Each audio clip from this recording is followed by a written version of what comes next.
all across America and around the world. This is Veterans Radio. This is Veterans Radio. Good day. I'm Jim Fausone. I'm the officer of the deck today here on Veterans Radio, and thanks for joining us.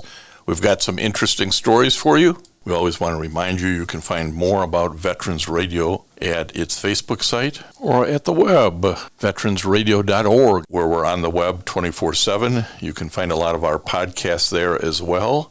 We post new ones every Tuesday, so you can get a new story, a new interview, something you didn't know before by going to veteransradio.org. And before we get started, we want to thank our sponsors. First up, we want to thank National Veteran Business Development Council, nvbdc.org. It was established to certify both service-disabled and veteran-owned businesses. You'll find out how they can help your business by going to nvbdc.org. We want to thank Legal Help for Veterans. Legal Help for Veterans fights for veterans' disability rights all across the nation. You can reach them at 800-693-4800 or on the web at legalhelpforveterans.com. We just want to remind you that Veterans Radio podcasts are available on all your favorite streaming platforms, including RSS.com, Apple Podcasts, Spotify, YouTube Podcasts, iHeartRadio, and Rees Across America Radio. So wherever you are, you can find us, whether it's on your mobile phone or your computer or your laptop, your tablet. But listen in to Veterans Radio Podcasts. We post something new every week, and you're going to find it informative. We want to welcome to Veterans Radio today Jenny Chan. She is going to tell us about a passion project, Pacific Atrocities Education, which has turned into a decade journey and longer now. Jenny, welcome to Veterans Radio. Thank you for having me. Well, we were joking earlier, you went to the University of Illinois at Champaign got an economics and statistics degree. You now live in San Francisco where the weather and the food is better. But along the way, you became the co-founder and director of Pacific Atrocities Education, which is a 501c3 nonprofit focused on public history of World War II in the Asia-Pacific theaters. That's a big leap from somebody in economics. So tell us how this idea got planted in your brain that, well, I'll just do a little bit of this work. Yeah, so let me tell you about this. So thank you for having me on. I'm pretty sure and thank you for having Quinn Cho on as well very recently. So when I was a kid, I loved watching anime. In fact, I watched anime so much that I eventually started learning Japanese, and I was able to pass the language needed for SAT from my Japanese classes. And my grandma would have always been like, oh my gosh, those Japanese people are evil. You're being brainwashed right now. No more Doraemon. And I had just thought that my grandma was being racist. And so after she passed away, we found this box of items about and it's from her World War II days, from military yen to rationing coupons. And because I grew up in the United States, I never really learned about World War II. Whenever we learn about World War II, is 90% Hitler. So I felt pretty disconnected to what was taught and what my family had gone through. And let's stop there, because your grandmother lived in Hong Kong at the time in pre-World War II, and she was of Chinese descent. So yes, her experiences were nothing like the experiences of those in the European theater. So you're right, it wasn't taught, you didn't know about it, and that box really became sort of Pandora's box. It opened up all kinds of things you needed to go learn about, didn't it? Yes, and I also learned that in 1941, what she was describing for 3 years, 8 months also coincided with America's involvement with the war because Hong Kong was attacked 8 hours after Pearl Harbor was attacked. So the 3 years, 8 months that she was describing was also how the duration of when America was in the war as well. And so yes, that's an interesting point. I didn't realize Hong Kong was attacked right after, really the same day as Pearl Harbor, and I know the Philippines were as well. There was a multi-prong attack going on the day that in the United States we think about December 7th only as Pearl Harbor Day, but there was this multi-prong attack throughout the Asia yes. Pacific. Yes, in the Pacific, and Singapore was also attacked in the same day. And in fact, it was very interesting because recently I read Lee Kuan Yew's book. He was the Singapore Prime Minister, and at the same time that Pearl Harbor was attacked, like 12 hours later, he almost got killed in the massacre that was happening in Singapore as well.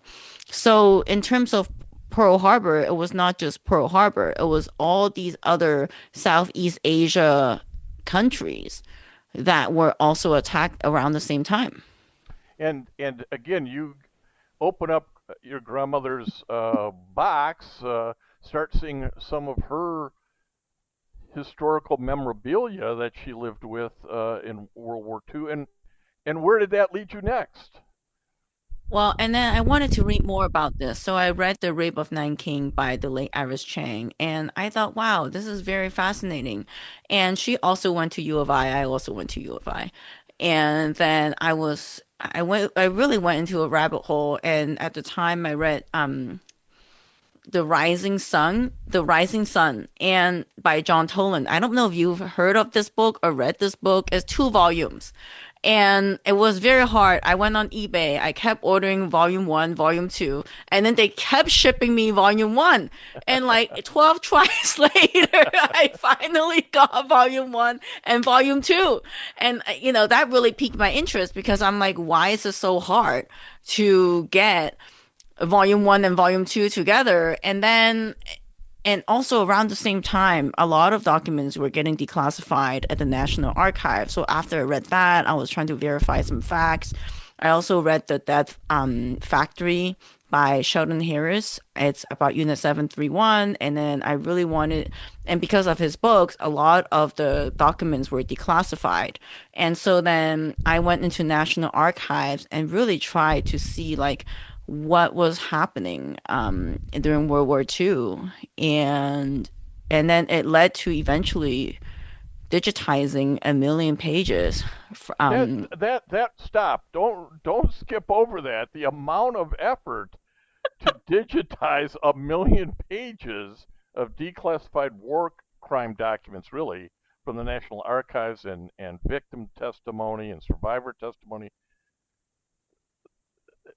This is way beyond looking at the box and seeing what Grandma had, and this is, I guess, after you founded Pacific Atrocities Education in 2014. Yes, This is all part of because this 10-year history. yeah, so after I got through, I finally got the second volume of The Rising Sun, and then I thought, wow, I really want to do more research. I want to go into the history field.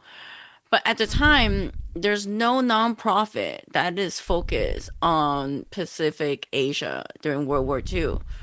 And if you think about it, World War II in Pacific Asia is way more relevant than Holocaust to America because you have Pearl Harbor, you have the very famous photo of Iwo Jima, right? And Americans were very involved in this Asian war, and it's like we don't really hear about it, even, yeah. And so I thought there's really something to it. And that's why I started the nonprofit and thought, well, if there's no job out there for me to research this part of history, then maybe I can start something. And this has turned into a project that has created an amazing amount of content about these conflicts, both between the Japanese and the Chinese, the Japanese and the U.S., but really focused on what was going on in China and Singapore. Tell us what the focus is and what kind of original content you guys have created. Yeah, so let me go back from like 10 years ago. So one of our first project was I actually went to China to interview these comfort women that were in China. And I mean, because whenever you mention comfort women, it's always Korean, and then there was like all kinds of documents out there about the Korean comfort women. But apparently, I learned that wherever the Japanese was invading, there was a comfort women's system, and so then and then I was scrolling in social media and I found that there were still some Chinese comfort women alive. So I went and interviewed them, and that was one of my first work on the comfort women issue. And they were living in Shanxi, and just seeing those people firsthand really made an impression on me. Like they were like systematically raped every single day, and I was talking to this woman who ended up burying her child because she was pregnant after the war, and she didn't know what to do with it. Her mom was like, "Okay, let's just kill the child," and then they buried it in the cave. And I thought, wow, and this affected like millions of people. And I thought to myself, wow, if it really affected millions of people, why is this so black hole in this history? And so, yeah, so that was one of the first project. Then, like I Did said, did did you find that there's a lot of Chinese history and books and documentaries focused on this period, or is it really pretty much been ignored? I think like maybe in the last 5 years, it's been researched, but like in when I was getting started, I couldn't really find a source on a lot of these contexts. And so when I was getting started, there was really not too much out there. I have been sharing a lot of what I have digitized to like scholars in China as well, so that they can produce work. They have been, for example, when I was digging through Unit 731, I got really obsessed over it. So I So went to so the so let's stop and explain to people, veteran radio listeners who maybe didn't listen to my prior interview with Quan Cho, where we talked about Unit 731. Tell us what it is, and then go back to what you were explaining. Yes, so Unit 731 was a human experimentation lab and bioweapons production center in Japan occupied China, in Manchuria, and in Harbin. And and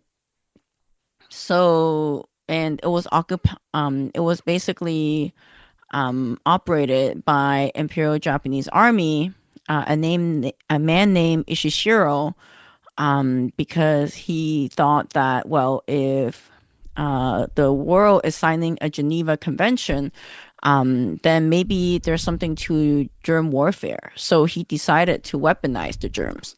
So all the horrible things which we've read about that the Nazis did in terms of human experimentation, the Japanese were doing similar things, and freezing people to death to see how frostbite was, and developing germ warfares and injecting people to see how long they'd last. I mean, again, Unit 731 is just unknown largely here in the U.S. But Yes. so let's go back. You were saying as you were doing your research on Unit 731. Yes. So at this time, I read the book, The Death Factory by Sheldon Harris. And in the first volume, I read both first edition and second edition. And I found that the difference was that in the first edition, he talked about how the POWs, the U.S. ally POWs, were captured and also used for human experimentation. And in the second volume, he took that off. It's redacted. And so I went over to National Archives and I looked over the records. And apparently, after his first edition, the Congress decided to have a meeting and say that, oh, basically there was really no POWs that were used for human experimentation, and that led to the second edition. But from my recent research, I realized that they did use POW as human research. So his first edition was correct. And when I was there at the National Archive, I met like other scholars, and then like, you network and you chat a little bit. And I realized that a lot of like Chinese scholars, because of visa issue, they probably just go to the National Archive for like a week and think that they can scan the whole like primary source from, you know, from yeah, they think that they can scan like thousands of pages in 1 week, which is naive. um and so I told them, hey, maybe I can just upload it onto a box for you on the internet. And so that's what I've been doing, and I really just wanted to scan the historical truth and provide primary source documents for people to research more about World War II as well. And you've had Quinn Cho gone on to the show. And the Quinn Cho research is also very interesting because he signed up for an internship with us for like 2 summers, and then he was working on, Burma, China, India at first, which was another very untalked about topic. But Joseph Stilwell from the United States played like a huge part of that conflict. And so then he was working on the second project, and then I told him, hey, Quinn, can you imagine if no one knows about, SS Waffen from Nazi Germany? And he's like, yeah. And I'm like, okay, there's Quantum Army from Japan, which like is so unknown about, and there's no one who's written a book about this. There's like this huge literature gap. And so then that started his journey of researching for that book as well. Well, So yeah, that's a good point. Your work at Pacific Atrocities isn't just covering just the war, the World War II. It looks at sort of what leads up to it, which is that Quantum Army period in Manchuria, and the Nanking Massacre, and a lot of other pieces around just the Japanese Imperial Army fighting U.S. It looks at all those things that it's doing in the other Asian countries, which again we have so little information on here in the United States, and certainly not in our history books.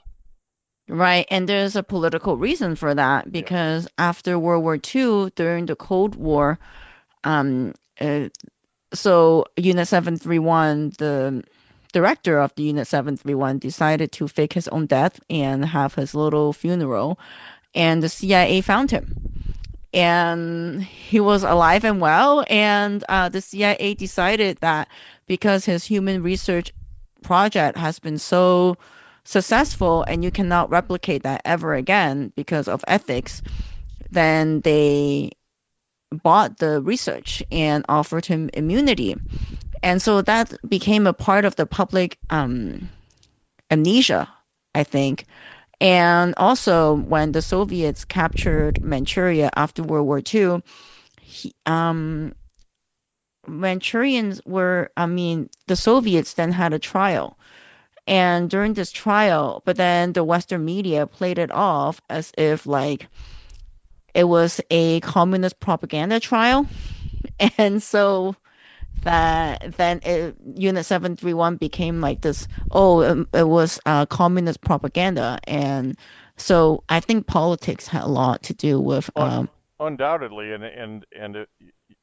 you feel the ripples of this through history, and you can see where, well, the Japan became an ally of the U.S. in future years, and China now is the kind of enemy or future enemy of the U.S. And so that shapes how your history gets told if you don't go all yes. the way to the source documents and do the hard work you guys are doing, doesn't it? Yeah. And so I find that you can say it's kind of disgusting why, this history is not told, right? A lot of Americans sacrificed their lives out in the Pacific, and their stories are not told. And I was talking to a descendant of a POW, and her father survived hell ships, and hell ships were how they transferred POWs from, where they surrendered to a prisoner labor camp. I'm pretty sure you have watched River Kwai. Sure, sure. Yeah. Yes.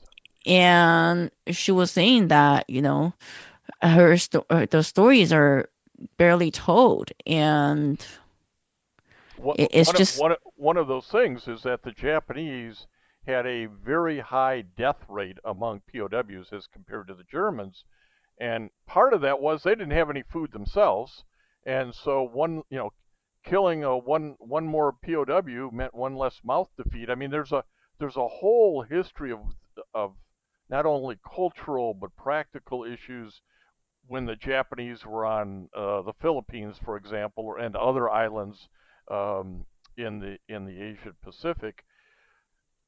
But as you've built this research out, you've done books, articles, teaching resources, blogs, podcasts, um, educational we're now guides. doing a James Bradley from Flags of Our Fathers. Yes. We're now doing a podcast series with him because he also saw our work and reached out, and then now he wants to talk. So yeah, so our YouTube channel Pacific Front Untold now has James Bradley as guest on Well, there regularly. just a wonderful elevation of the work that you guys are doing. But talk a little bit about why. I mean, this takes a lot of energy to keep going for as long as you've been going. Talk to us a little bit about why you feel it still matters. Yes, it still matters because today what we're seeing in Taiwan, what we're seeing in terms of US, Japan, China, that all stemmed from World War II. For example, just last month, the Prime Minister Sanae from Japan is doing some, hawkish talking. And there's no historical context in terms of mainstream media about why Chinese people were so offended. And also, she was she worked for Shinzo Abe, who was assassinated a couple of years ago, but his grandfather was actually one of the key architects of the Manchurian occupation. Um, Economist, and he had drafted up how to exploit Manchuria. But because of politics, the Cold War politics, Eisenhower then rescued him from Sugamo prison, and he went from a war criminal to a prime minister within 10 years. And so then when you see that line of like people who escaped not just justice, but also got into power, because Prime Minister Sanae frequently visited the Yasukuni Shrine where they worship war criminal. And also, she was endorsed by the one of the ex Prime Minister Aso. And so then you have this line of denialists, right? And so then I feel like if I don't do the work that I do, other people are going to forget and people are going to cover up what they have done in the past. And for me as an American, I don't think that's the right thing to do, so that's why I think today, that's why it still matters today, and we still need to push that information out there, because we're getting into a dangerous area of, going to war with China without context, and that's a World War III that is going to be very disastrous for everyone. And we certainly in the United States don't have that historical context of why this nation and that nation um, have certain entrenched attitudes or don't believe what was said because they still remember what was done. So Right. again, this puts that all in a little context. I'm wondering if you've run into any political headwinds because not everything you are reporting on, which has been hidden for a while, is all that popular. Oh, for sure. People, I mean, it is a very scary place on social media. In fact, you have to be pretty brave to talk about it. I've come to that conclusion. And sometimes I'm like happy that our videos and whatnot go viral, but then right after that, you get like a search of people saying like, "Oh, that didn't happen." For example, when I was talking about comfort women, a bunch of people were saying, "Oh, they were highly paid prostitution. Oh, this is CCP talking point. This never happened." Blah blah blah blah blah. Like the list goes on, and then like we have people who would have profile names such as like Hideki Tojo, who was like I think it's like an equivalent of Hitler. So imagine if someone like named their profile name Hitler and then like start saying some like basically garbage things and then like calling you a liar, just basically denying that this whole like history had happened. So yeah, you're right. And to say that I mean, I think our truth is really against the narrative that is trying that you know the mainstream is trying to portray, but it's just what it is. It's just historical truth. Well, and that's the beauty of going to the source material, whether that source material is the National Archives or going to China and talking to women. You explained earlier you speak Japanese. Do you also speak Chinese? Yes. So there's nobody in the middle when these stories are being told to you. You're able to actually listen to these women and other survivors and know firsthand that you're getting the source material correct. Yes. The, Again, this is not an easy passion project to keep going. Um, if folks are interested in helping you in some regards, is there a funding opportunity? Yeah, you can donate on pacificatrocities.org. And you can also subscribe on our YouTube, Pacific Front Untold. And yeah, and the reason why our branding for our YouTube is different than our website is because if you talk about atrocities, then your whole channel gets a shadow ban. So we have to go against the algorithm a little bit here. Yeah. I guess I can understand that in today's everything's controlled by an algorithm. Um, as as you go forward, I mean, are you looking at like, okay, this is the next 5 years or next 10 years? Um, how long does this passion project continue? It continues on as long as we have items to go through. And what you see on our website is really an iceberg of our research.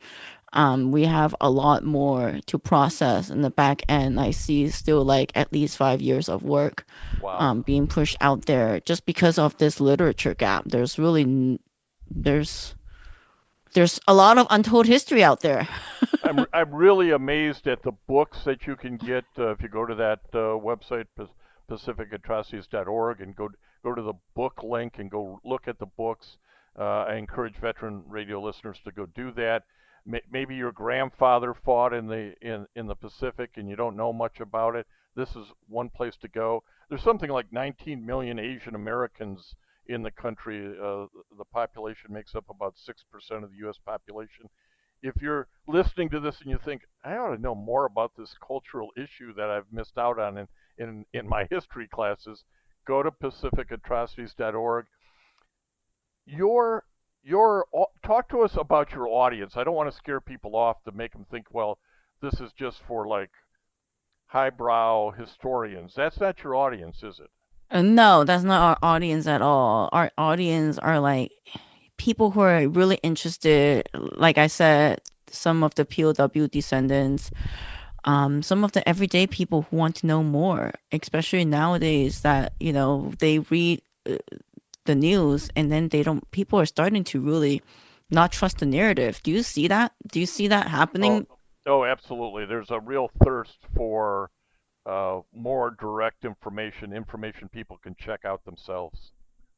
You're doing great work, Jenny, and you're welcome back anytime to highlight some of the work that you're doing, or the authors, as we did with Quinn Cho. We were glad to speak to him as well.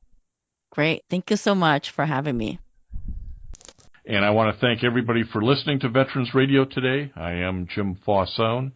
It's been a pleasure to be your host. I'm a veterans disability lawyer at Legal Help for Veterans, and you can reach us at 1-800-693-4800 or legalhelpforveterans.com on the web.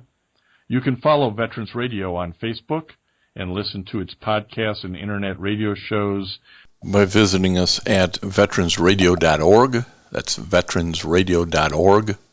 We again want to thank our national sponsors, the National Veterans Business Development Council, nvbdc.org. Legal Help for Veterans, a veterans disability law firm with a national practice before the VA, can help you on your claims and your appeals. It can be reached at legalhelpforveterans.com or 1-800-693-4800. We also want to thank our local sponsors.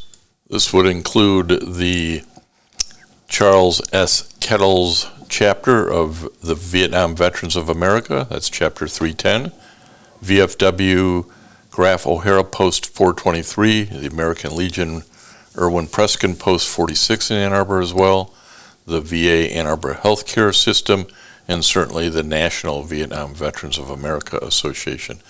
You can be a sponsor by going to veteransradio.org, clicking on the About Us and our sponsors, and help us out. Keep this program alive for the 21 and 22 years. Keep us going for another 20. Thank you.